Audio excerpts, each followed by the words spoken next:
Namaste friends. Today we're going to talk about a very important aspect that fuels our spiritual practice, and that is courage, which is in Sanskrit known as Virya. Another term that aptly defines it is called celibacy.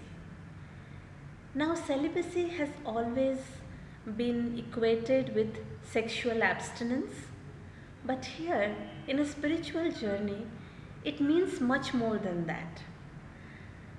It means abstinence from the enjoyment of the senses. So, the sense cravings has a very important relationship with our spiritual progress. It's a inverse relationship, and that is what we're going to discuss today. When the sense cravings of our hankering after money, our unlimited desire to amass wealth, our desire for flattery, where everybody says good things about us, our gluttony for food, that we want to satiate our taste buds all the time, and then our desire to enjoy sexual pleasure from the sense of touch. And when all these desires engross the human aspirant, he loses touch of reason. When this enjoyment goes up, our energy gets more and more depleted or dissipated in this whole process, which weakens our body and mind, which is the most important instrument for attaining spiritual progress. And when the weakened body and mind, it is very difficult to attain spiritual progress. So our spiritual progress also goes down. So there is an inverse relationship between our sense enjoyments and our spiritual progress. Now, if we have to control our senses, which is the powerhouse which fuels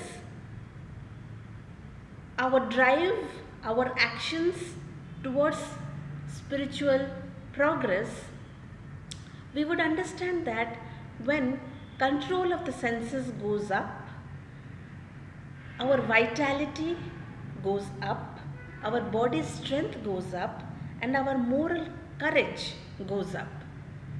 So when you control your senses, you are invigorated with energy, with courage, with a sense of purpose. So that is what is a driving force for our spiritual practices.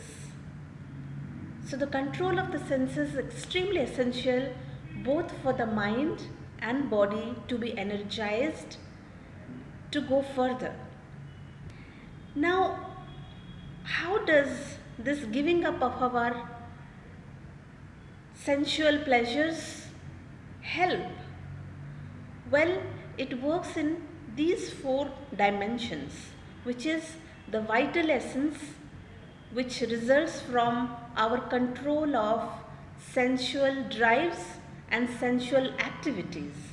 So, this vital essence is again very strongly related to our sense mind.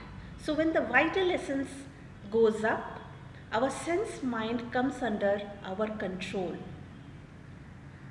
And this sense mind has a very close relationship with our breath. So the irregularity of the breath comes down. It's more of a status quo, neutral position that the breath maintains. And this breath, when it is neutral, when it is stable, energizes prana, or which is the force behind all the activity that we want to undertake if we have to take this path of spiritual enlightenment. So, vital essence, sense, mind, breath, and prana come into a sync when we control our sense cravings. And if we control any of these four components, we can control the other three. So it's very, very essential to have a homeostasis maintained